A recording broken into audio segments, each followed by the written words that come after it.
बारिश की घनी रात थी। पहाड़ों के बीच एक घुमावदार मोड़ पर एक छोटी सी गाड़ी अपनी रफ्तार से आगे बढ़ रही थी। गाड़ी में बैठी थी झनक, फेवा नवाब, उसकी गोद में एक नन्ही सी बच्ची और ड्राइविंग सीट पर मुस्कुराता हुआ अनिरुद्ध को रोसाल आहूजा। कार के अंदर जैसे सपनों का संसार बसा था। झनक की आंखों में चमक थी। वह सड़क के उस पार बारिश में भीगे पहाड़ों को देखकर मुस्कुराई और अनिरुद्ध से कहा, देखा अनिरुद्ध, सपने सच होते हैं, बस थोड़ा वक्त लगता है। अनिरुद्ध ने उसकी ओर देखा, फिर रास्ते पर ध्यान केंद्रित करते हुए हल्की हंसी में कहा, और तुम्हारे साथ तो जिंदगी खुद एक सपना लगती है झनक। लेकिन किस्मत ने कुछ और ही लिख रखा था।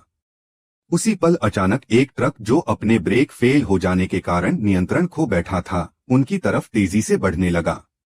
तेज हॉर्न, सड़कों पर फैली पानी की परत और झनक की चीख, सब कुछ एक झटके में थम गया।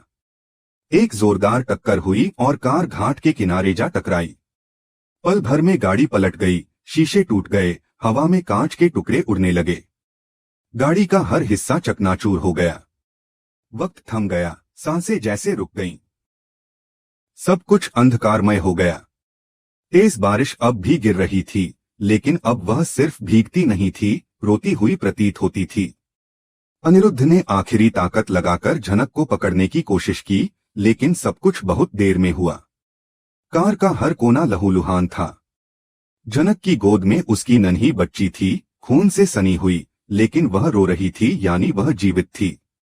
अनिरुद्ध बेहोश था, शरीर जख्मी पर सांसें चल रही थीं। झनक की आंखें आधी खुली थीं, चेहरा खून से ढका हुआ था, पर वह पूरी ताकत से अपनी बच्ची को अपनी छाती से लगाए रही। फिर अचानक एम्बुलेंस का सायरन सुनाई दिया। लोग भागते हुए आए, कुछ लोग फोन पर मदद मांग रहे थे, कुछ कार के टूटे हुए हिस्से हटाने की कोशिश कर रहे थे। थोड़ी देर बाद इमरजेंसी वार्ड की ओर भागती एम्बुलेंस में बैठा परासर कांपते हाथों से झनक और अनिरुद्ध को देख रहा था। उसकी आंखों में आंसुओं की धार थी। अनिरुद्ध को स्ट्रेचर पर डालकर सीधे आईसीयू ले जाया गया। डॉक्टर्स तेजी से इमरजेंसी ऑपरेशन के लिए तैयारी कर रहे थे। दूसरी ओर झनक के चेहरे पर खून, शरीर में हलचल नहीं, पर उसकी गोद में बच्ची अब भी जिंदा थी, बिलख रही थी। डॉक्टर्स ने जांच के बाद बाहर आकर सबकी उम्मीदों को एक झटके में तोड़ दिया। आंखें झुकी हुई, आहिस्ता से शब्द निकले, झनक नो मोर। ये शब्द सुनते ही मिमी वहीं अस्पताल की जमीन पर गिर पड़ी। उसका रोना रुक नहीं रहा था। परासर ने सिर दोनों हाथों से पकड़ लिया और चुपचाप फूट फूट कर रोने लगा। चारों तरफ सन्नाटा था, सिर्फ बच्ची की रुलाई सुनाई दे रही थी। लेकिन उस मासूम को इस हादसे का कोई अंदाजा नहीं था। उसे नहीं पता था कि उसकी मां अब कभी उसकी लोरी नहीं गाएगी, उसकी गोद में उसे थामेगी नहीं। पर फिर भी वह रोती रही। शायद उसे एहसास हो चुका था कि उसका संसार बदल गया है। फिर दिखाया जाता है एक फ्लैशबैक, जहां झनक की अंतिम सांसें हॉस्पिटल के स्ट्रेचर पर थीं। डॉक्टरों के हाथ में उसका नाड़ी कमजोर होती जा रही थी और उसने हौले से कहा, मेरी बेटी को बचा लीजिए। मुझे कुछ भी हो जाए, मेरी बेटी को कुछ ना हो, प्लीज। उसकी आंखों में ममता की गहराई थी, वो दर्द जो केवल एक मां ही समझ सकती है। उसका एक ही अनुरोध था, उसकी बेटी को जीवन मिले। अनिरुद्ध, जिसने हमेशा दूसरों के लिए जिया, इस बार खुद को खो बैठा। वह अभी भी बेहोश था, जिंदगी और मौत के बीच झूलता हुआ। डॉक्टरों ने उसे आईसीयू में रख लिया। हालत बेहद नाजुक थी।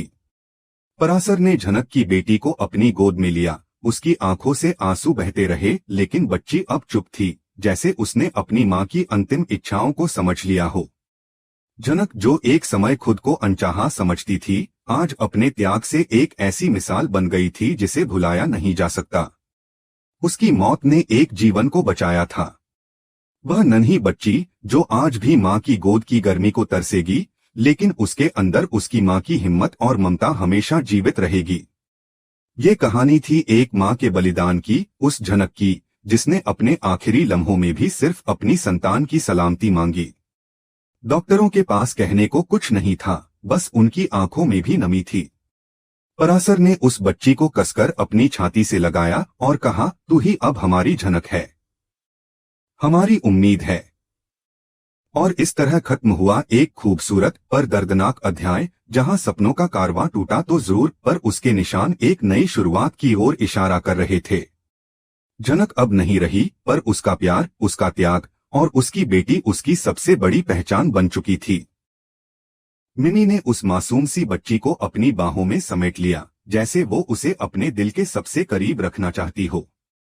उसकी आंखें अब भी झनक की मौत के गम में डूबी थीं, लेकिन उन आंसुओं में अब एक वादा भी छुपा था। वो बच्ची को गले लगाते हुए कांपती आवाज में बोली, बेटा, तुम झनक का हिस्सा हो। मैं तुम्हें उसी की तरह प्यार दूंगी जैसे माँ करती है। अब तुम ही मेरी झनक हो। बच्ची की आंखों में डर था, लेकिन मिमी की गोद में उसे जैसे थोड़ी राहत महसूस हुई। वहीं दूसरी ओर आईसीयू के दरवाजे के अंदर अनिरुद्ध जिंदगी और मौत के बीच संघर्ष कर रहा था।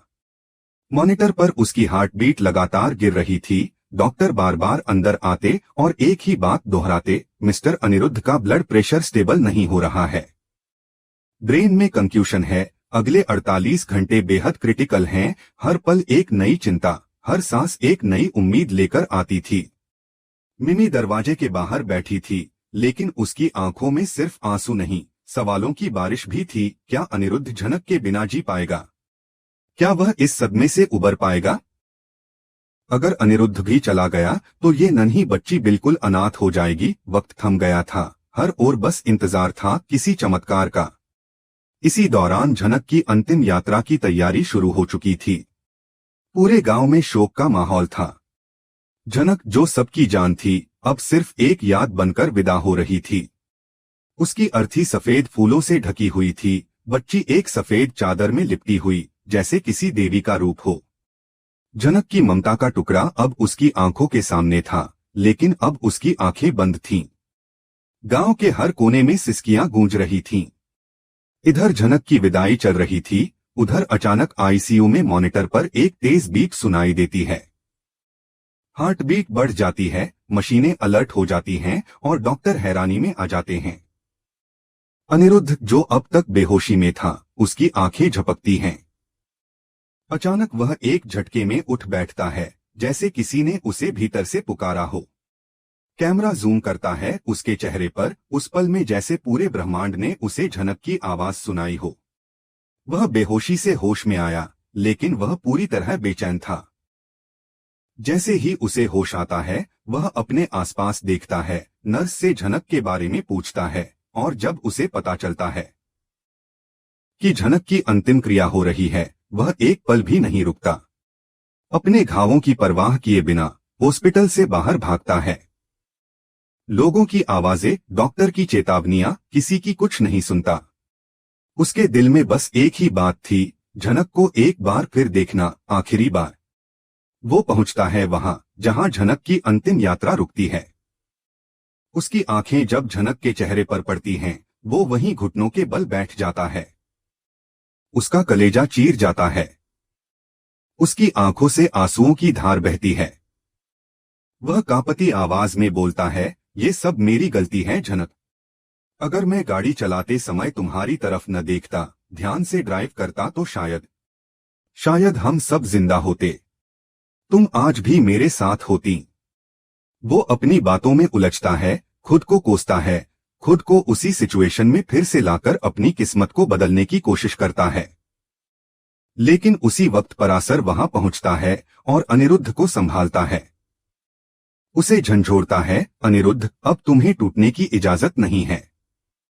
तुम्हें अपनी बेटी के लिए, झनक की आखिरी ख्वाहिश के लिए जीना होगा। अनिरुद्ध की आंखों में झनक की वह अंतिम मुस्कान कौंध जाती है। उसकी आवाज, उसका छूना, सब कुछ उसे हिम्मत देता है। फिर वह अपने आंसुओं को रोकता है, कांपते हाथों से झनक की अर्थी के पास जाता है और गहराई से नमन करता है। वह उसे अंतिम विदाई देता है, बिखरते हुए भी पूरे सम्मान के साथ। और यहीं एक अध्याय समाप्त होता है, एक प्रेम की त्रासदी, एक माँ का बलिदान, एक पिता का बिखरना और फिर संभलना। फिर वक्त एक छलांग लेता है, 20 साल बाद। एक नया दिन, एक नया किरदार। एक लड़की जो दिखने में झनक जैसी है, लेकिन उसका नाम, उसकी पहचान कुछ और है। वह किसी और दुनिया में पल रही है, जहां उसे खुद के अतीत की कोई खबर नहीं। लेकिन उसकी आंखों में वही जिद, वही मासूमियत है जो कभी झनक की थी। एक गूढ़ रहस्य जो अब तक छुपा था, धीरे धीरे उजागर होने को है। एक मोहब्बत जिसे भुला दिया गया था, वो फिर से दस्तक देने को है। यह हादसा क्या वाकई एक एक्सीडेंट था, या फिर इसमें कोई गहरी साजिश थी? कौन था वो जो नहीं चाहता था कि झनक जिए? कैसे हुई यह योजना तैयार? इन सभी सवालों के जवाब उस कहानी में छुपे हैं जो अब एक नई शुरुआत की ओर बढ़ रही है।